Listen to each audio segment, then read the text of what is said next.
जय श्री कृष्णा। प्रिय दर्शकों, भाई और बहनों, अस्ट्रो चर्चा में आपका स्वागत है। आज के वीडियो में जो मिथुन लग्न के व्यक्ति हैं अर्थात जेमिनी एसेंडेंट हैं, उनका सितंबर माह कैसा गुजरेगा उस पर एक संक्षिप्त पर चर्चा करेंगे। आप कैसे पता करेंगे कि आप मिथुन लग्न के व्यक्ति हैं? तो आप अपना बर्थ डिटेल्स किसी अच्छे अस्ट्रो के सॉफ्टवेयर में डालिए और जो D1 बनकर आता है, जिसको आप लग्न चार्ट या एसेंडेंट चार्ट कहते हैं, उसमें प्रथम भाव में यदि 3 नंबर लिखा हो तो आप मिथुन लग्न के व्यक्ति हुए। जिनके पास अपना बर्थ डिटेल्स नहीं है वो अपनी नाम राशि से देखें, रिजल्ट मोर और लेस सेम होता है। जो 1 सितंबर को गोचरीय परिस्थितियां हैं, गोचरीय स्थितियां हैं, उसको मैंने आपकी कुंडली पे दिखा रखा है। और सितंबर माह में जो महत्वपूर्ण गोचरीय परिवर्तन है वो ये है कि 6 सितंबर को मंगल कन्या राशि में प्रवेश करेंगे। तो 6 सितंबर को आपके चतुर्थ भाव पे मंगल का गोचर प्रारंभ होगा। 6 सितंबर को ही शुक्र तुला राशि में प्रवेश करेंगे, अर्थात शुक्र आपके चतुर्थ भाव से निकल करके पंचम भाव पे गोचर करेंगे, क्योंकि जो कि एक बहुत ही श्रेष्ठ स्थिति है। स्वराशि में गोचर करेंगे वो पंचम भाव में।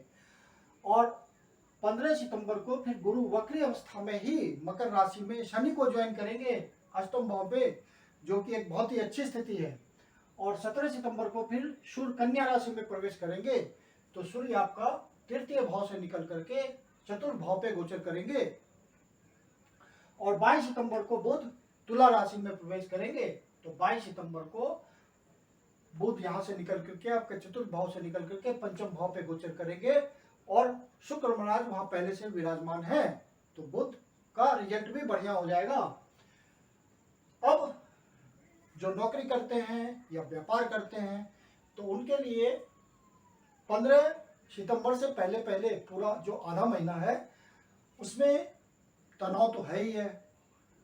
जो कर्म क्षेत्र में है, कोई नौकरी करते हैं तो बॉस से तालमेल बनाने में उनको परेशानी होगी, अपने एसोसिएट्स के साथ बनाए रखने में परेशानी होगी, जो कोवर्कर हैं उसके साथ तालमेल बनाना थोड़ा कठिन होगा, क्योंकि आपका जो दशमेश है गुरु महाराज वो वहां से 12वें भाव में गोचर कर रहे हैं, इसलिए परेशानी है। जो नौकरी करने वाले लोग के अलावा बिजनेस करते हैं, अपना काम धंधा करते हैं, किसी तरह का सेल्फ प्रोफेशनल है, उनको भी परेशानी होगी 14 तारीख तक कि बिजनेस में ग्राहकों का जो कस्टमर होते हैं, क्लाइंट होते हैं, उनका टिकना थोड़ा मुश्किल होगा, उनसे रिटर्न लेना थोड़ा मुश्किल होगा, काम धंधे में थोड़ी परेशानी होगी, जितना मिलना चाहिए उतना मिलेगा नहीं। ये सब दिक्कत गुरु महाराज के अपने घर से 12वें भाव में गोचर करने के कारण होगी। लेकिन जैसे ही गुरु महाराज 15 सितंबर को वक्री अवस्था में शनि महाराज को ज्वाइन करेंगे, स्थितियां बिल्कुल पलट जाएंगी। नौकरी में जो नौकरी पेशा लोग हैं वो बिल्कुल स्वस्थ स्थिति में आ जाएंगे, अपने बॉस का सहयोग मिलेगा, बॉस आपके काम को आइडेंटिफाई करेंगे। जो बिजनेस में लगे हुए लोग हैं उनका अचानक से काम बढ़ जाएगा, क्लाइंट बढ़ जाएंगे, कस्टमर ज़्यादा आने लगेंगे। ये सब बातें 15 तारीख से महसूस होने लगेंगी। मतलब आधा महीना थोड़ा कष्ट है और आधा महीना बहुत बढ़िया है दोनों तरह के व्यक्ति के लिए, चाहे वो बिजनेस करते हो या व्यापार करते हो, चाहे बिजनेस करते हो या कहीं नौकरी करते हो, तो दोनों के लिए स्थिति बिल्कुल 15 सितंबर के बाद खूब बढ़िया है। अब 6 सितंबर को मंगल कन्या राशि में प्रवेश करेंगे। तो मंगल तृतीय भाव से निकल करके चतुर्थ भाव में आ जाएंगे। हालांकि मंगल कन्या राशि है तो शत्रु राशि है मंगल की, तो इनको रिजल्ट देने में थोड़ी सी परेशानी होगी, लेकिन रिजल्ट देंगे वो। चतुर्थ भाव का रिजल्ट देंगे। जो रियल इस्टेट में लगे हुए लोग हैं, कोई अपना मकान खरीदना चाहते हैं, बेचना चाहते हैं, कोई फ्लैट खरीदना चाहते हैं, बेचना चाहते हैं, जमीन खरीदना चाहते हैं, बेचना चाहते हैं, तो उनके लिए बढ़िया रिजल्ट हो जाएगा। मंगल जब यहाँ गोचर करेंगे रिटर्न अच्छा मिलेगा। जो नौकरी करते हैं रियल सेक्टर में उनको बढ़िया चांसेस मिल सकते हैं धन कमाने के अपने प्रोफेशन से, तो वो प्रयास कर सकते हैं, बढ़िया समय आएगा। और मंगल यहाँ से कर्म भाव को देखेंगे तो स्थिति को सुदृढ़ करेंगे। फिर ये एकादश भाव के स्वामी हैं और षष्ठ भाव के स्वामी हैं। तो यहाँ का रिजल्ट आएगा, किसी तरह का लाभ की प्राप्ति होगी। यदि आपका कोई वाद विवाद होगा तो उसमें संभलिएगा थोड़ा, क्योंकि बात बिगड़ सकती है।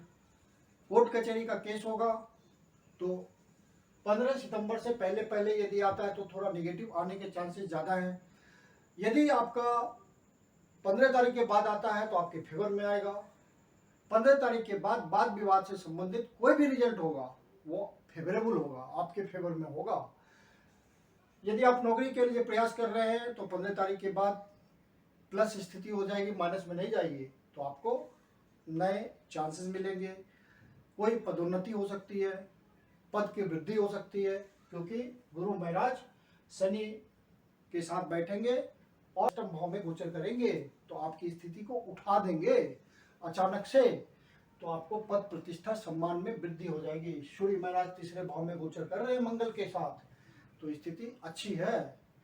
फिर जब सूर्य महाराज निकल करके 17 सितंबर को कन्या राशि में प्रवेश करेंगे तो स्थिति अच्छी है, क्योंकि गुरु महाराज यहाँ से 7, 8, 9 यहाँ दृष्टि डालेंगे, नवी दृष्टि, और सूर्य महाराज वहाँ हैं, तो पद प्रतिष्ठा में वृद्धि हो जाएगी। परिवार के किसी सदस्य को सरकारी सम्मान भी मिल सकता है, चाहे वो बड़े स्तर का हो या छोटे स्तर का हो।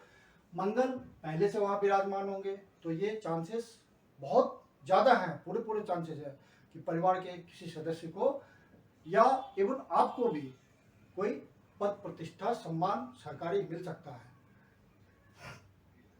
और संतान पक्ष तो बहुत बढ़िया हो गया आपका। शुक्र जब आप यहाँ का 6 तारीख से गोचर करेंगे तो संतान को हो सकता है कुछ आप बढ़िया गिफ्ट दें, मोबाइल खरीद के दें, या इस तरह का कोई उपभोग की वस्तु दें उसके, जो कि उसके लिए खुशी का विषय होगा। तो इस तरह का गिफ्ट आप अपने संतान को दे सकते हैं। संतान के लिए बढ़िया समय आ जाएगा 6 तारीख से। और यदि वो बाहर जाना चाहता है पढ़ने के लिए तो संयोग बनेंगे। और आपका भी यदि बाहर से कोई संबंध है तो उसमें आर्थिक लाभ होने की बहुत ज़्यादा संभावना है। और आपके विदेश यात्रा का भी योग बन सकता है। यदि आप विदेश के लिए प्रयास कर रहे हैं तो सितंबर माह में योग बनेंगे आपके बाहर जाने के, क्योंकि गुरु की 1, 2, 3, 4, 5 यहाँ दृष्टि होगी और ये शुक्र का घर है। तो शुक्र यहाँ से पंचम भाव में बहुत शुभ रिजल्ट दे रहे हैं, गुरु की दृष्टि है, तो आपके बाहर जाने के संयोग बन सकते हैं। यदि आप विदेश यात्रा के लिए प्रयास कर रहे हैं तो आप सफल हो जाएंगे।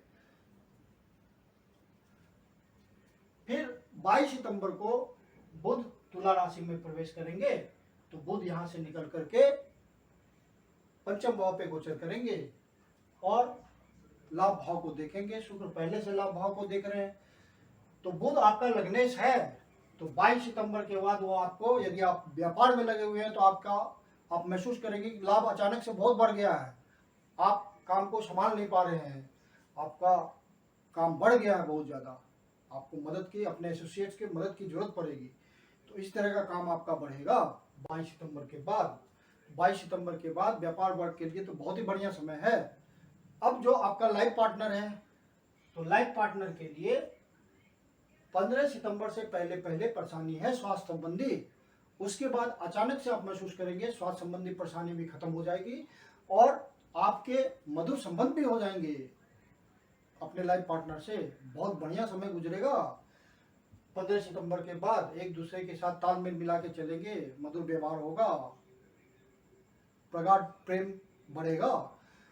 जो लव बर्ड्स हैं उनके लिए भी बढ़िया समय है। उनके लिए तो शुरू से ही बढ़िया समय हो जाएगा जब 6 सितंबर को शुक्र तुला राशि में प्रवेश करेंगे, तो बढ़िया समय हो जाएगा। प्यार मोहब्बत बहुत बढ़ेगा फन एंड इंटरटेनमेंट के साथ।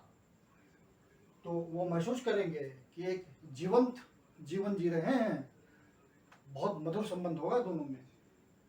और जब गुरु महाराज 15 सितंबर के बाद शनि महाराज को ज्वाइन करेंगे, अष्टम भाव में जाएंगे, तो संबंध और भी बढ़ेगा।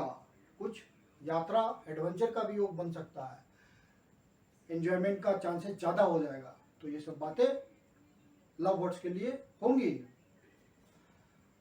तो कुल मिलाकर के सितंबर का महीना शुरू का 15 दिन थोड़ा कष्टकारी है, उसके बाद 15 सितंबर के बाद बहुत बढ़िया समय है, आप उस टाइम को एंजॉय करेंगे।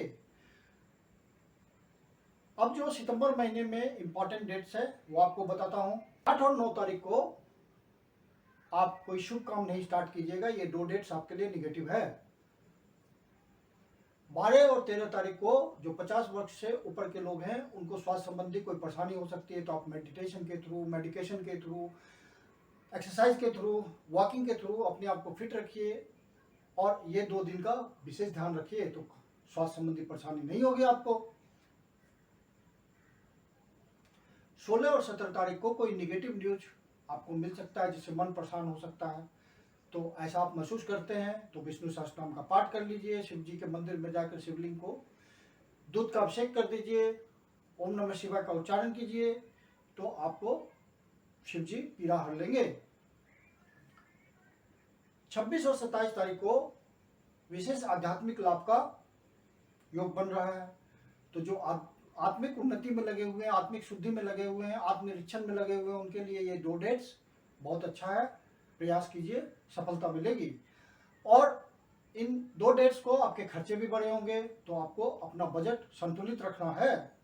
धन की दृष्टि से जो आपके लिए महत्वपूर्ण डेट्स है वो है 6 तारीख, 7 तारीख, 12 तारीख, 13 तारीख, 16 तारीख और 17 तारीख। इन डेट्स को मार्केट में धन का फ्लो अच्छा होगा। जो व्यापारी वर्ग हैं वो विशेष धन के लिए प्रयास करेंगे, तो विशेष धन उनको प्राप्त हो सकता है मार्केट से।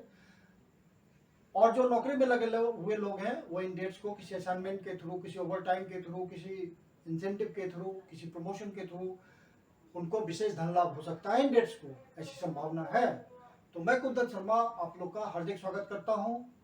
यदि आपको वीडियो अच्छा लगा तो लाइक कीजिए, सब्सक्राइब कीजिए, शेयर कीजिए। यदि आपके जीवन की कोई समस्या जिसका व्यक्तिगत समाधान आप हमसे चाहते हैं तो पर्सनल कंसल्टेशन कर सकते हैं। मेरी अपनी कंसल्टेशन शुल्क होती है। नीचे डिस्क्रिप्शन बॉक्स में मेरा नंबर दिया हुआ है, आप कंसल्टेशन के लिए मुझे मैसेज कर सकते हैं। धन्यवाद।